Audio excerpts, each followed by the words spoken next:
UPR, UPR, Six Park Rangers are on the up and up. UPR, UPR, now we're heading for European Cup. Hello and welcome to Open All R's, the first QPR podcast of 2017, and what seems like ages since our last one. I think from memory it was the 19th of December, so that's an incredibly long time. What do they say? A week is a long time in politics, but 3 weeks is an eternity in football. Our running order for this evening is almost never ending. There's so much to talk about. It's been all changed, not quite to a QPR level over the winter break for QPR podcast, but we have no Paul Finney tonight. I'm afraid he's benched for the evening, and Chris Mendes has failed a late fitness test / being detained at work. But here's the big but, ladies and gentlemen. I have two fantastic co-podcasters and colleagues alongside me to talk through the issues of the day. To my left is co-founder of the QPR podcast and BT Sport journalist Chris Charles. Hi. And we also have from Independent R's and Twitter, Steve Sayce. Good evening. Crikey. Right. Before we do anything else, let me remind everyone, thank you for listening to us in 2016 and thank you for coming back. If this is your first ever QPR podcast and you'd like to listen to old episodes, go to our website. That is qprpod.co.uk, where you'll find all information on us and all our old episodes.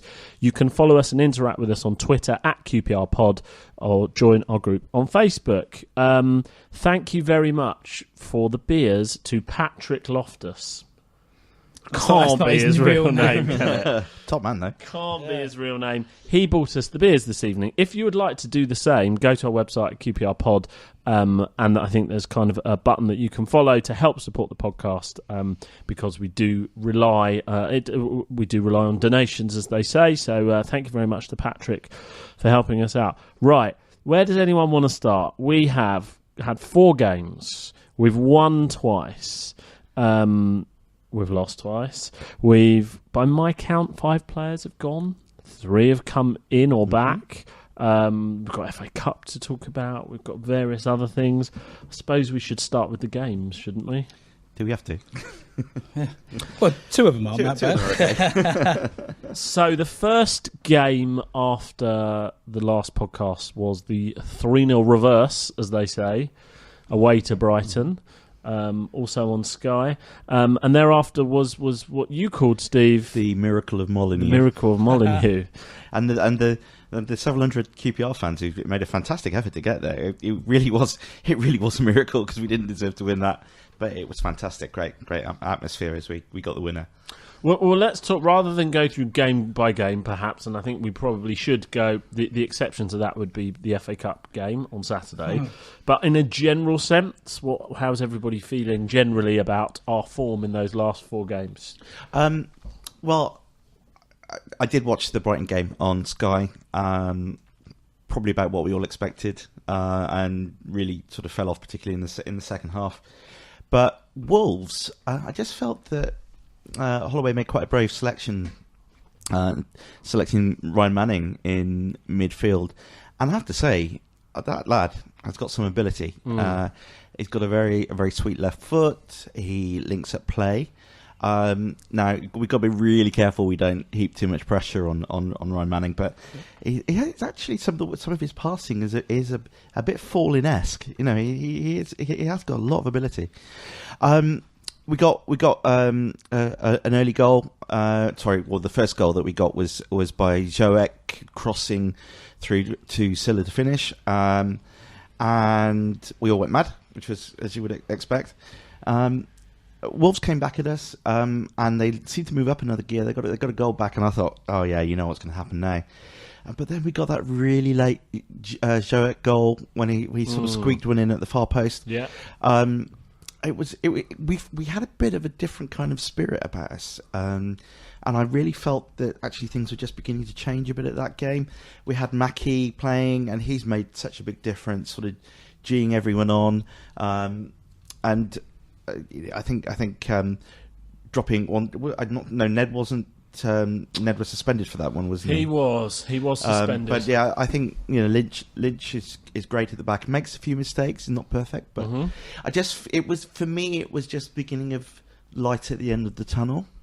Do you not think in a way that result was coming? You always hear managers in these sorts of situations say, when you're off the back of a bad run, we're not playing badly in parts, the team are doing well, and actually a goal will go in off someone's shin or off someone's backside and it will change it. And that is almost what did happen with that Joek goal. Yeah, I mean, you think your luck has to change at some point. And to be fair, we weren't great against Wolves, but the differences in that game, we kept plugging away and we kept going. And like I say, I thought recently Joek has been a revelation. And he got his just rewards. So that's how you pronounce it, Joek. I was told Sholek. I mean, Voslek. I heard one BBC commentator call him Wazaluk. Yeah. But yeah, something had to change. It did, and it was just brilliant for the fans who travelled that day. Well, I mean, I heard a few people. I wasn't at the Wolves game, but the Wolves and the Ipswich game. A few people, message boards and the like, saying we were lucky and we didn't really deserve to win either game. But then if you flip that on its head, I mean, I think in some of the games in the 6-game losing streak, we were unlucky not to at least get something out of it, and all we're missing, is putting the ball in the back of the net.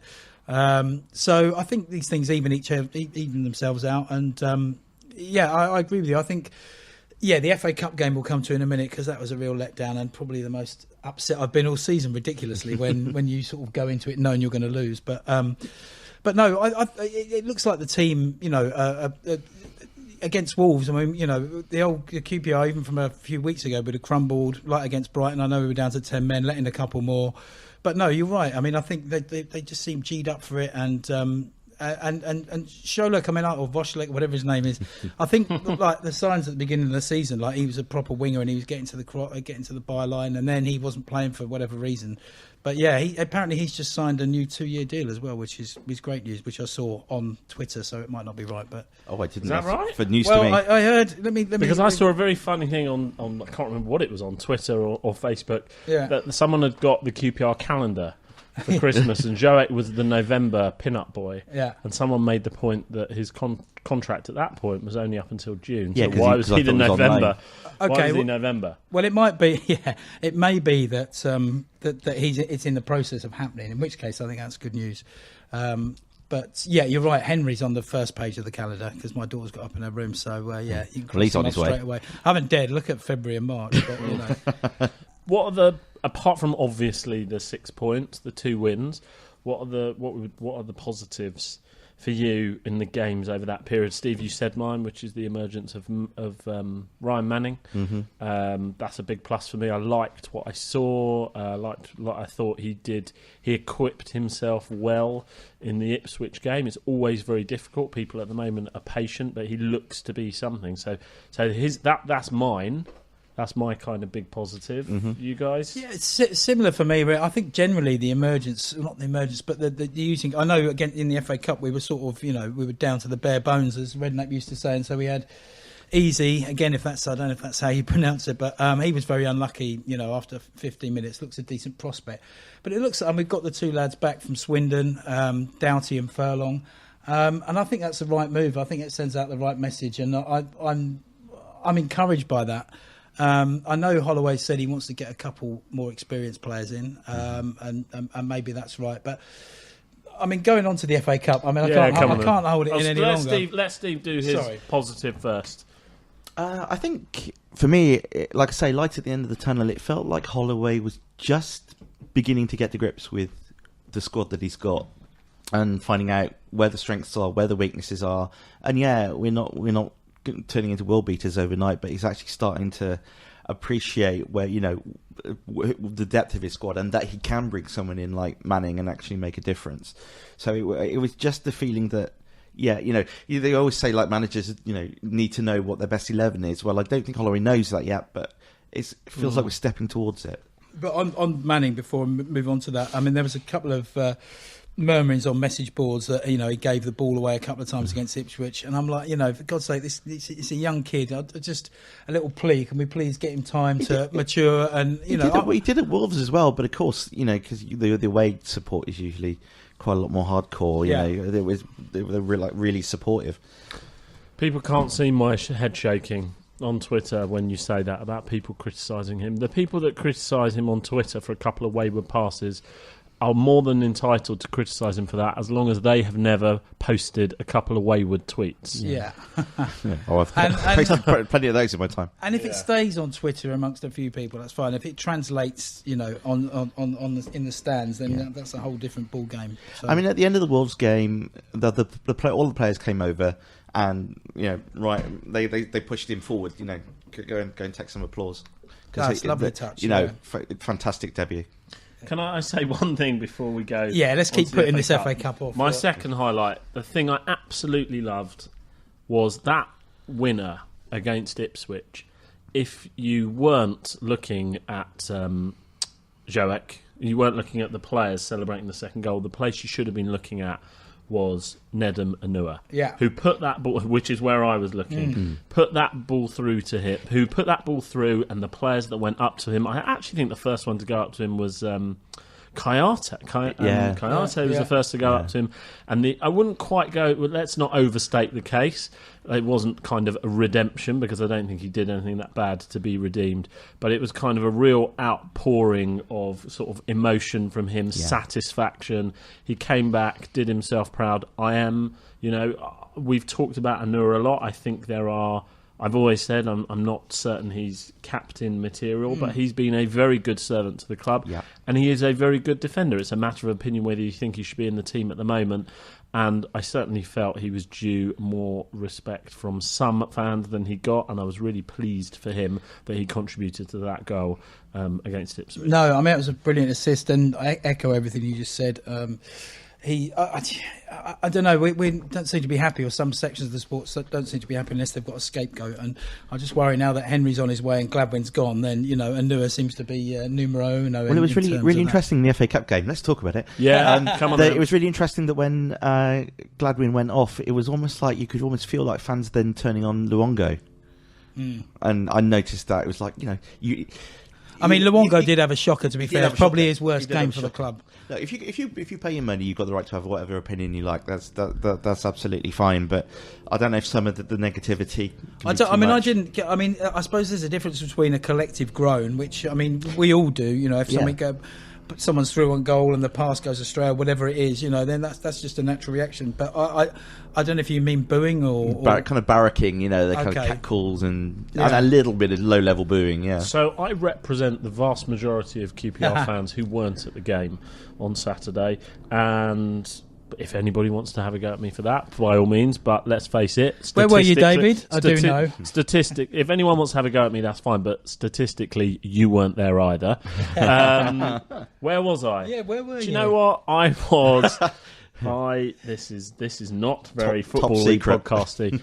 I was at the Adelphi Theatre enjoying a matinee performance of a musical. Ooh, get you. In my defence, it was my wife's birthday. Okay. And so we were there celebrating, etc. Yeah, but if you're gonna miss a home game, that's the one. You're missing the FA Cup third round. What was the musical? Do you know what? It was the Carole King musical. Oh, okay. Beautiful. Well, that's raised your street cred a little bit. Yeah. With us oldies. I really, really enjoyed it. If anybody wants to go and see it, I really, really enjoyed it. But I did put my phone on straight away as the lights came up and kind of just had that groan and heart dropped moment. So for my benefit and everybody else's benefit who wasn't there, because we know you weren't there, what was it like? What was sort of the atmosphere like? What was it like with only 3 sides open? The atmosphere, 2.5 really. It was very strange, and whatever the economic arguments, and the club do have a fair point. If only sort of 5, 6, 7,000 are going to turn up, then it's costly to open the whole ground. But not opening the whole ground just sends out a message. It sends out a message that we don't really care about this game.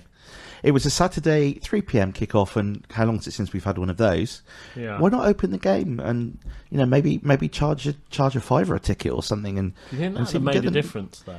Well, Probably I wouldn't. mean, it's not a glamour tie, but I just think and also booting fans out of their season ticket seats. So I know quite a few people in Ellerslie who said, we're not going to open it. I'm not coming.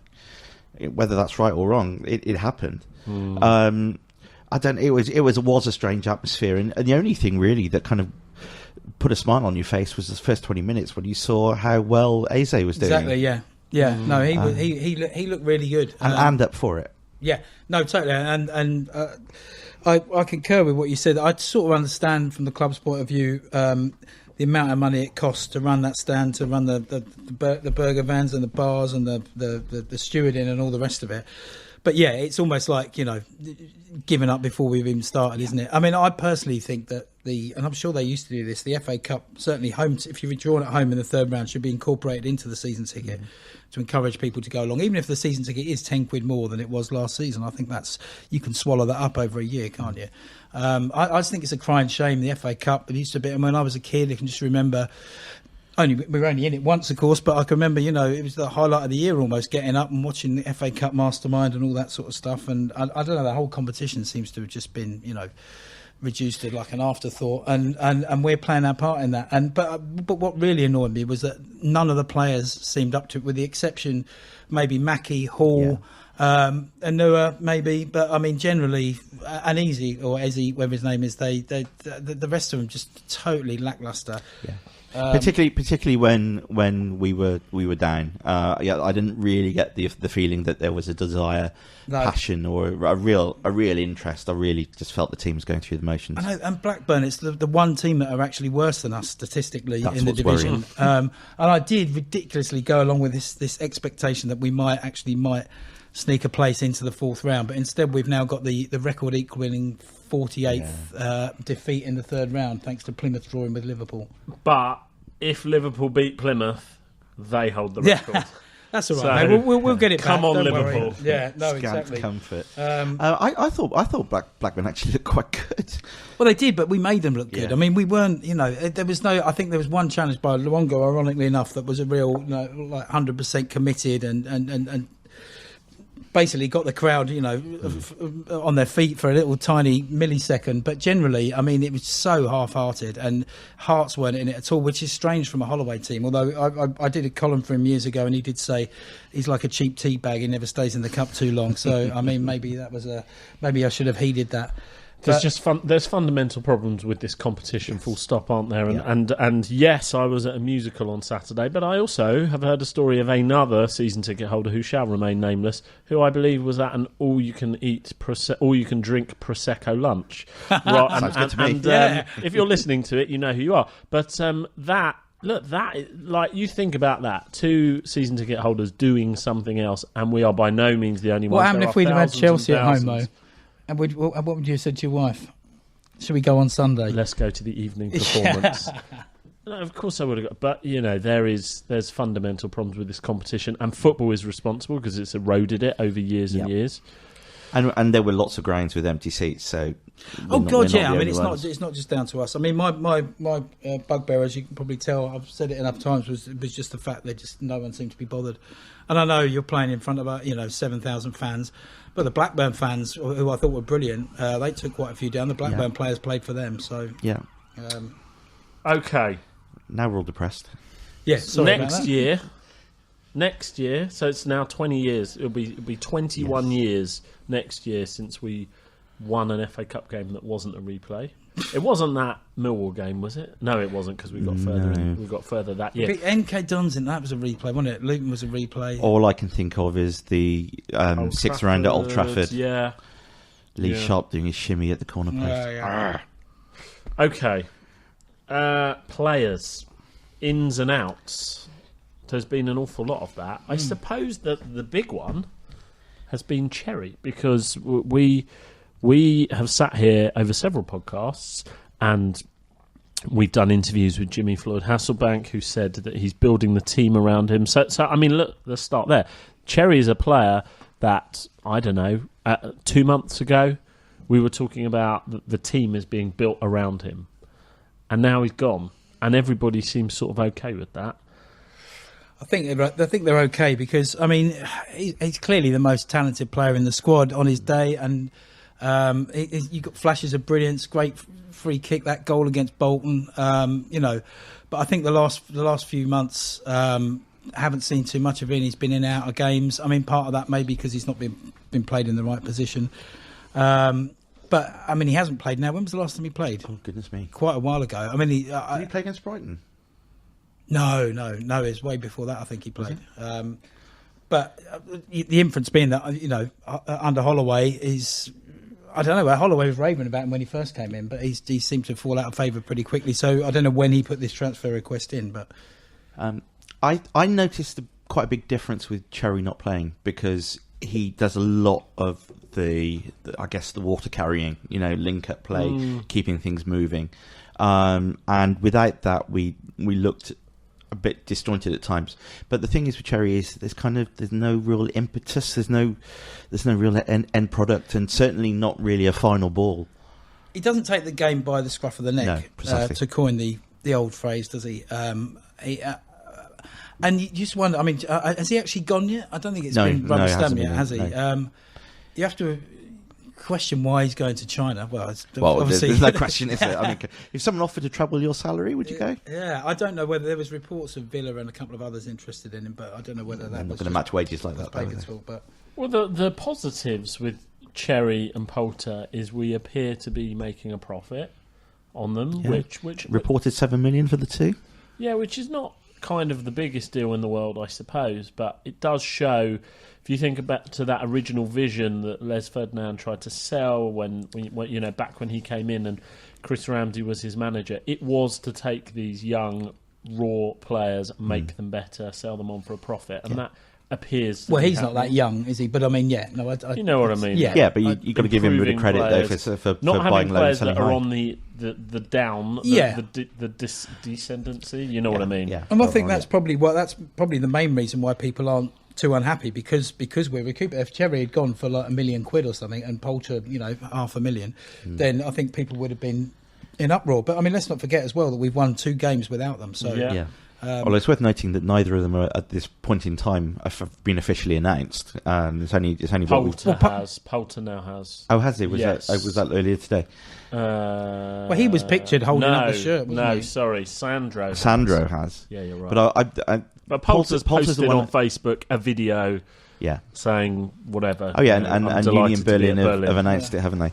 I'm a bit sorry about Poulter because it's only a few weeks ago I was sat in this very studio with you guys and we were kind of saying what a fan's favourite he'd become and what bad dress sense he had and he was, and it's kind of he obviously hasn't fitted into the Holloway mould. So Well, there's been rumours and counter. You can't. I mean, some of them you can't repeat on here, but the rumours about his taking time off for Christmas and deciding not to play. I mean, the official line is he's been injured, but I don't know. You can't. I'm with you, Steve. I'm sad about Poulter. I think he represented a lot of good about what we wanted from a player. I think he always gave us all. He had a good attitude. He was not a bad player. Mm-hmm. He wasn't one of these players that many fans are kind of criticising and are glad to see the back of. I think it's a shame. My only hope with these players is that Poulter and Cherry that they're replaced with something better. yeah, precisely. It's going to be difficult with Cherry in terms of ability. I think for the money. For the money. I mean, we've got to be realistic perhaps as well.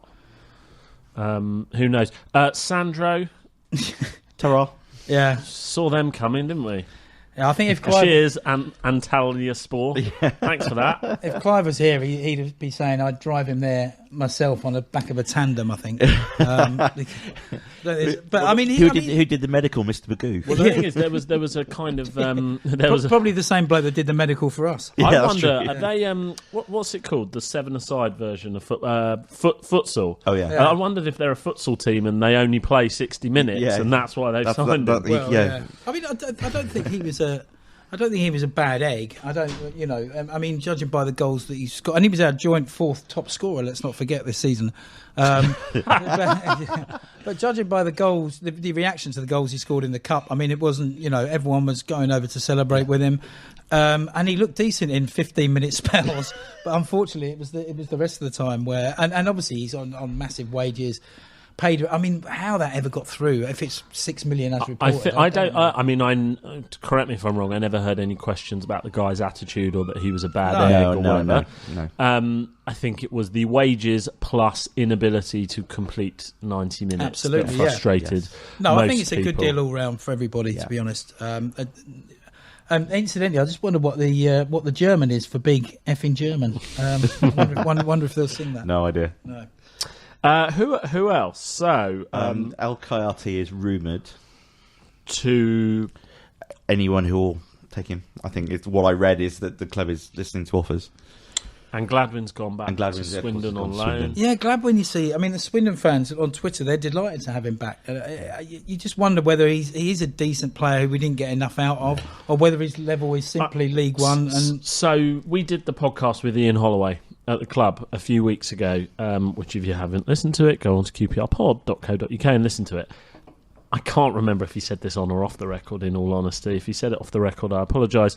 He said, Ben Gladwin's a good player, but he's not ready, or words to that effect. I think it was when we were recording, and he said, you thought you were getting the finished article. He's not the finished article. He also said that about Washington, I think, as well. I think the bottom line is he's the right level for Swindon at the moment, not the right level for us. And I'd like to think he's gone back to Swindon for development rather than... I can't see him coming back somehow. No. Mind you, when we have our next manager, who knows? It's all bets will be off. Yeah, next November, yeah. But I do think with him, again, I don't think the booing helped him. I mean, if you're a young kid and every time you go on the pitch, as soon as you make a mistake, you're going to get pelters for it. Yeah. Can't be hard. And that's why I think he'll stay at Swindon, because he's quite revered there. I think he'll get a decent reception. And that's not to say, I mean, he wasn't great for us, and, I'm not trying to dress it up in any way, but I just think it can't do much for your confidence. No, I mean, I totally agree with what Clive said in his review of the FA Cup game, that, I mean, Gladwin didn't have a great game at all, but not nearly as bad as the reaction from the crowd would have suggested. I don't know. Again, it's the scapegoat culture, isn't it? And that someone has to cop it if we're not performing. And I think there's something about Gladwin that he looks short of confidence. He is short of confidence, and that's not going to help him. Someone tell me what's happened to Stephen Colker. Well, he was in the club shop before the FA Cup game. Right. He didn't have a can of special brew in his hand. Steve. Might have to take that one out. No, we won't, but we'll move on. Yeah. You meant brew. By brew, you mean tea. Yeah. Yes. But I mean, again, he's another one that's injured, and I don't really know. Some of these injuries, I mean, it's happened before with the club, and they just say they're injured, and then you don't hear anything for weeks. So, I don't know what injury he's got, how bad it is. I had heard that Holloway hadn't even met him. Right. That he should have gone down to the club shop on Saturday. That he literally hadn't been in the club like the first few weeks that Holloway had been there. Okay. But I don't know. Yeah, I mean, as far as I'm aware, he's been off the radar. It looked at the start of the season that Jimmy Floyd Hasselbank wanted to bring him back into the fold, and he kind of didn't have a bad start. But then the whole team didn't have a bad start for 2 games. No, I mean, after the first 2 games, I was actually worried that we were going to lose him in the window, because he was playing that well. Things turn around. Yeah, it is, isn't it? Totally and he's just sort of the forgotten man now, isn't he? And Lualua looks like a decent signing, actually. Yeah. I wasn't doing cartwheels when I heard that, although he will be if he scores. Hey! Been lining that one up. Yeah, but... so my mate, who's a Brighton fan, said to me today, I said, tell me about him. Pacey, tricky, inconsistent, likes shooting long range, and on his day is a match winner. Well, I've also got a Brighton mate, and he was their player of the month for August, I think. Scored 3 goals in that month. Then recently he's been suspended for 6 matches after it was almost like a Joey Barton incident against Wimbledon in one of the was it EDF Cup game? Okay. Yeah, and apparently he he got sent off for having a pop at someone in the crowd. I mean, verbally, and then as he was going off the pitch, he then abused a lino, and then as he was going down the tunnel, he had a go at somebody else. So he had a 4-game ban, and then got an extra 2 stuff on the top. So he'll fit right in. Yeah, perfect signing. I made the mistake of watching his highlights reel on YouTube, and he looks fantastic. So it's all good. No, he does. He is very pacey. He seems predominantly right-footed, although he looks like he can score with his left foot as well. Obviously, he does score the odd goal or two, which will be good, and would be a good counterweight to Joek. So if you've got two pacey wingers, I think. But what I don't get is because I should have mentioned Shodipo in dispatches, because when he came on, that was the only time where the tempo lifted a bit, and he looked like he wanted to get past players, and he looked like he was really up for it. And we're also after the guy from Bristol City by all accounts. But what I don't get, but we've got Voslett, we've got Shodipo, and we've got Luana. I mean, why do we need a plethora of wingers? Again, I think What's Ian the Holloway collective said noun for wingers. Wangers? A wanger of wingers. I mean, Holloway again in beginning of the season or earlier on in the season said that he thought that Shodipo had quite a lot to learn, and there was quite a lot that he thought he could teach him. But again, the implication was he wasn't ready, and certainly he hasn't thrown Shodipo in at the deep end. No, Shodipo end. Hey. And Doherty and Furlong back. Good news. It sounds like it sounds like Ollie's taking stock of what there is in our squad. I'm certainly. I mean, I'm pleased about Furlong in particular, because Perch is a bit. And we don't have a plethora of right backs. Well, the thing with Perch is that's the collective noun for right backs. Is it? We don't have a plethora of right Perch backs. has got two modes, though, hasn't he? I don't know if you've noticed. It's either kind of well-behaved Perch, and then there's like absolute mentalist, Perch, absolute mentalist Perch, and then he goes diving in on everything. And it doesn't seem to be a happy medium. Whilst still being expressionless. That man he is completely expressionless. Yeah. I wonder if he just does Botox every week, because he is always just the same face. You don't know if he's happy. Well, he does share his name with a fish. So maybe happy Perch looks the same as unhappy Perch. Looks the same as miserable. Office Perch, maybe. Yeah. But I'd rather see Furlong given a start over Perch, to be honest, just to see what he can do. And I think that might happen, because apparently Perch is ill at the moment. Holloway, they had to send him home. Holloway said he looks really rough, and he might something fishy about that. Yeah, he might. He might chuck Furlong in. I mean, I like Furlong. I think he was encouraging his first few games in the Premier League. Then he got thrown in again at the deep end against Arsenal. Got I mean, he was up against Sanchez, basically, basically Arsenal's best player on the day, and got absolutely taken apart, unsurprisingly. Yeah. But apart from, I suppose he had, I can't even remember, half a dozen games at that time. 8 games, I think, in total. But that's been his longest run, isn't it? He's never really been in the team for long, I suppose. Sorry. That wasn't actually set up just to do that gag, but he hasn't ever had a proper run, has he? That's a punny old gag. And I think with Doughty, it looks like Henry's going to go. I mean, different type of player to Cherry, but Cherry's going. Actually, it's an opportunity for Doughty and to show what he can do. Because I thought when he played in the FA Cup, carry on. When Doughty played in the FA Cup game against Forest last year, I mean, we didn't play that well that day, but he wasn't bad at all. Chris, sorry. The only point I was going to make was his comings and goings. It's just going around again, isn't it? It's like history repeating itself. I almost get embarrassed now when non-QPR fans say to me, "Oh, what's going on at your club then?" Because it's sort of just the same thing repeating itself every transfer window, isn't it? We shouldn't be surprised, I suppose. Well, if you keep changing your manager in November, that's going to happen, isn't it? Because the manager's going to come in, not fancy some players, get some. I think in this instance, I mean, we've basically got rid of. I mean, I suppose Anua's probably on a few quid, but generally we've got rid of pretty much all the big earners now, which is a positive. I don't know much Corker's on. That's the only other one who might spring to mind. So it's who we get in, I suppose, to replace them. But I think what you've got to do is you've got to adjust expectations this season to us basically staying up. But what we can't do is then, if we're in the bottom 4 in November, sack Holloway and then start again, because it's just, at some point you've got to put a stop to Mind this. you, a lot of clubs are doing it. I know. Well, let's not be unrealistic about what's going to happen now between the end of the season.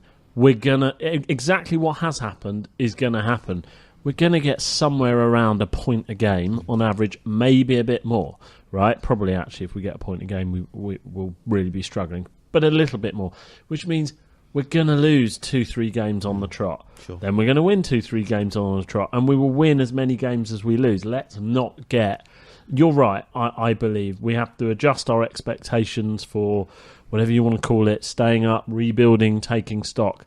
But that means being realistic with it, seeing who comes in, giving them time to bed in. Let's give someone time, for God's sake. I've got 2 key wishes for the rest of this season. One is obviously staying up. I think it would be a disaster if we fell through the trapdoor. The other one is get a settled side, and there's been so much chopping and changing. Hasselbank changed things around a lot, and obviously naturally Holloway, to get the feel for things, has been changing things around a lot.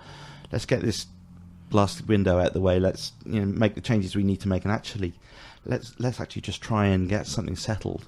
Well, I've been banging on about this for ages, but I think we need to have like a set way of playing, a certain style, and then bring in players who fit into that style.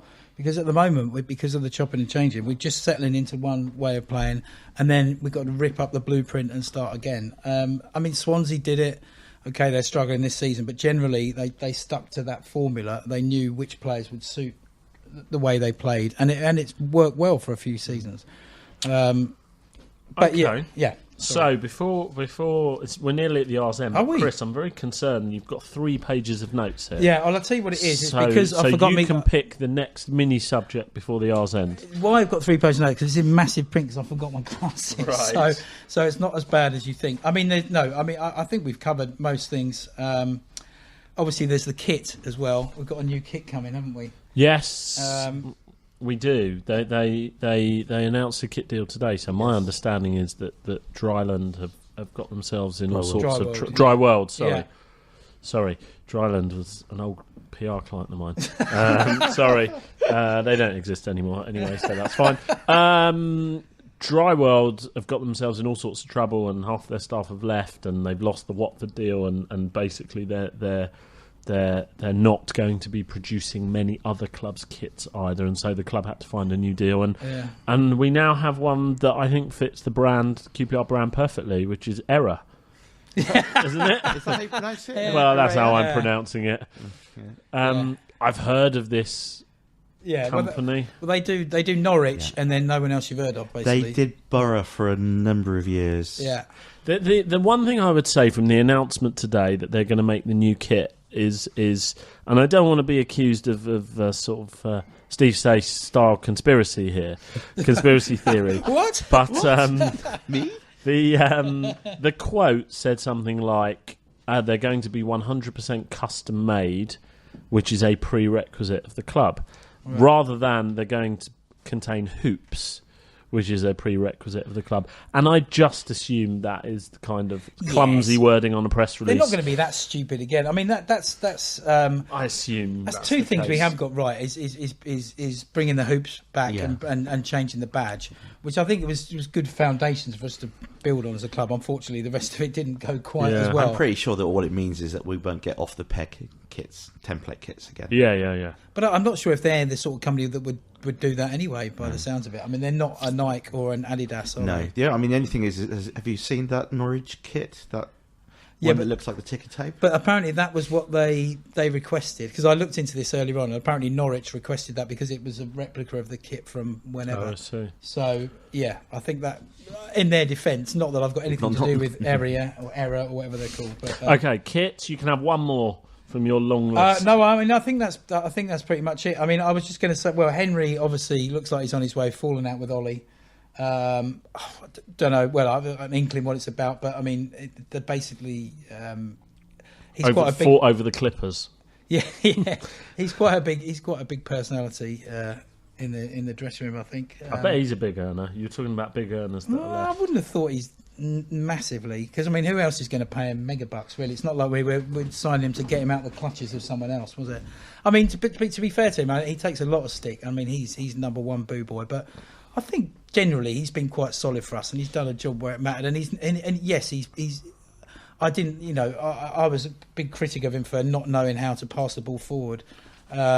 Which is incidentally what Bidwell was or wasn't doing in the FA Cup game as well. I know he scored the penalty, but generally, I don't think he deserves as much stick as he's got. No, I mean, I think he's been a reasonable servant at the club. I think he's put his back into it. I've got my problem with Carl Henry is the problem that I have with Joey Barton, and they're entitled to their own view and to freedom of speech, but whether I agreed with Carl Henry or not, I wasn't really very impressed with him. There's a mailing off during the general election and during the EU referendum. I mean, There's nothing to do with football.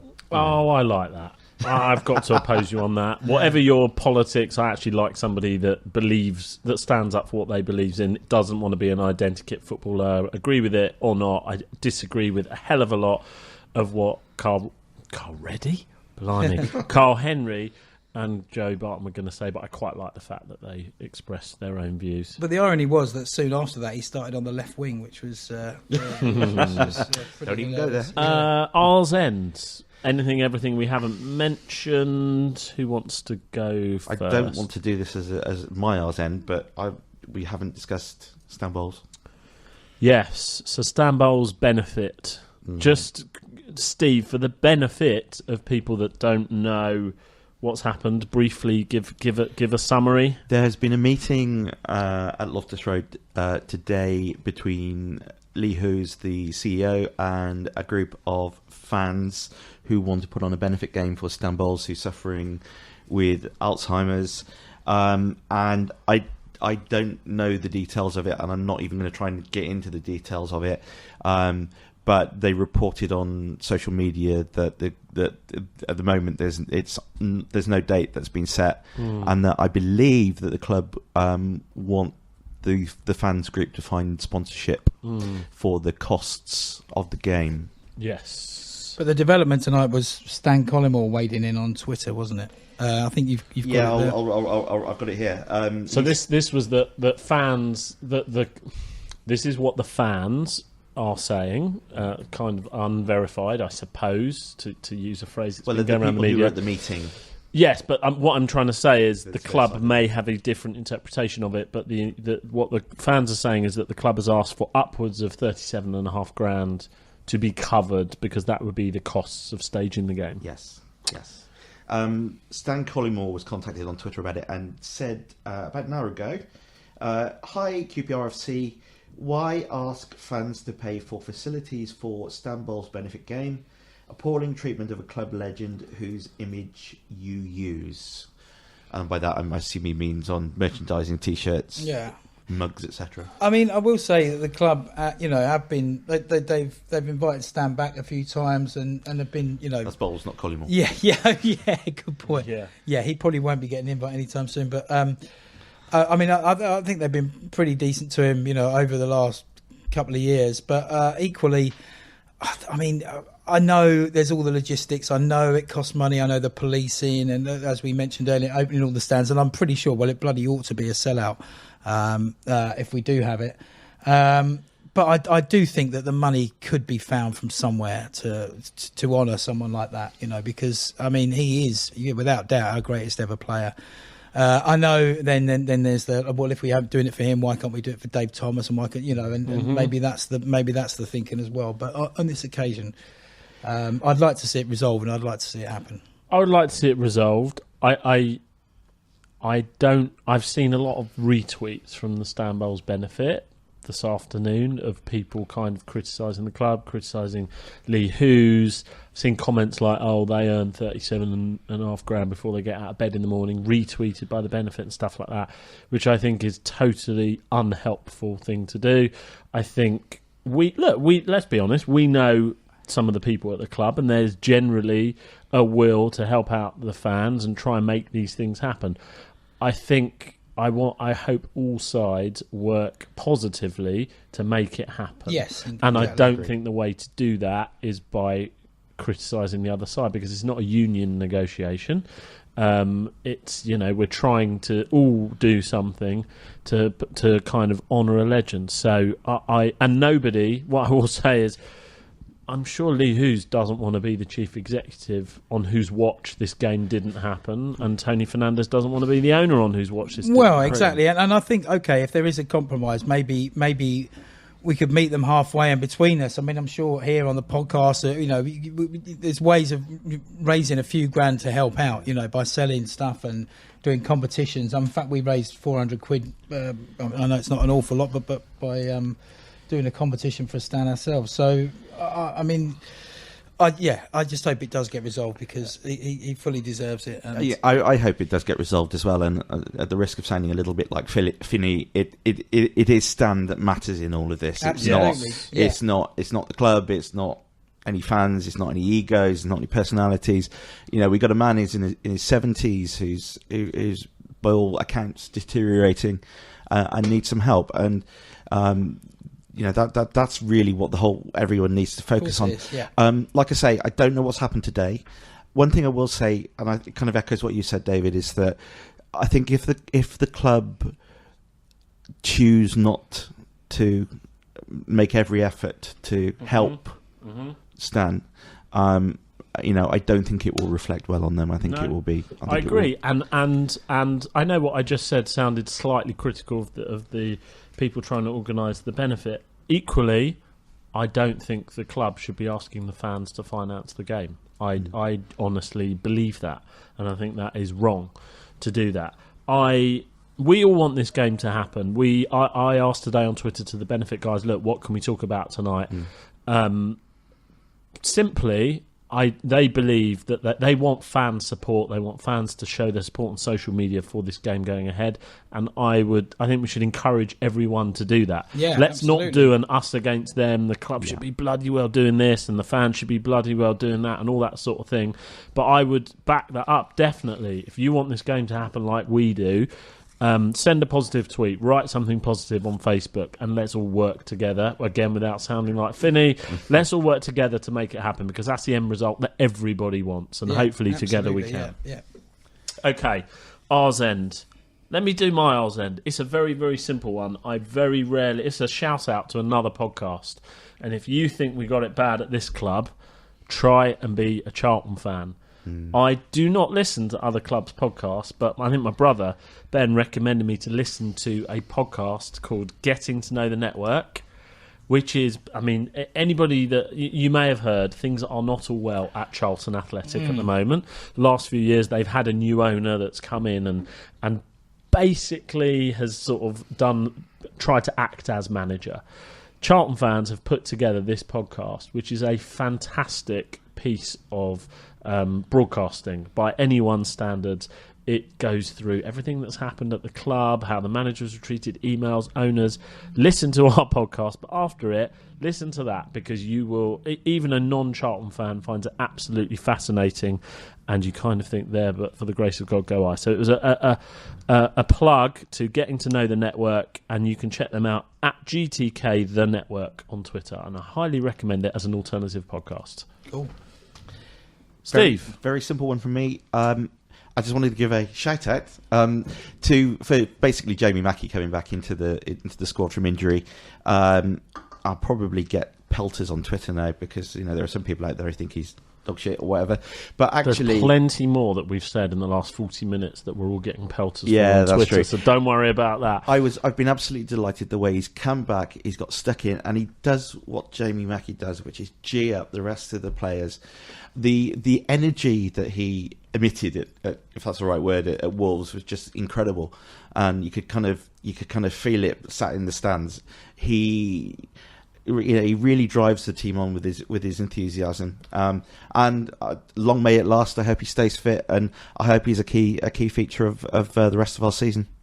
Get Hill and Derry in, and we'll be all right. Yeah. Chris. Okay. Well, first of all, I wanted to shout out to Finney. He's not here tonight. His mum's been poorly, bless her, for the last couple of weeks. So Yeah, really a message to him and his mum, and I hope things improve soon. And the second one was, because we're recording in a different place tonight, aren't we? Your place of work in Highbury, Islington. Yeah. And as I was walking down here, I walked past Furlong Road. And a few years ago, on the way to a home game, I was walking down Frithfield Gardens and I walked past an estate agent sign with Dexter's on it. And I thought, in the days when we had a bookie in the ground, I went in and slapped a few quid on Dexter Blackstocks to score the winner, and lo and behold, he did. So if Furlong is Where's this story going? if Furlong is in the dog team story. tomorrow, then I'm counting that as an omen, and get on him to score tomorrow night. Yeah. Okay. Well, that's a good a place as any to almost finish before we do predictions for the Reading game tomorrow. I think we might struggle. I think it might be a 1-0 to Reading. God, I hate doing these because I don't know whether I'm going to say 1-1. I am with Steve, and when I think we might struggle as well, I say we're going to draw. So 1-1 draw. Yay! 1-1 draw. Furlong to get the goal. For Hopefully QPR. we're all wrong. We are due to be back next Monday night. Apologies for putting the pod on so late this week, but that's down to the tube strike on Monday. Thank you very much for listening. This has been Open All Oz. UPR, UPR, Twin Park Rangers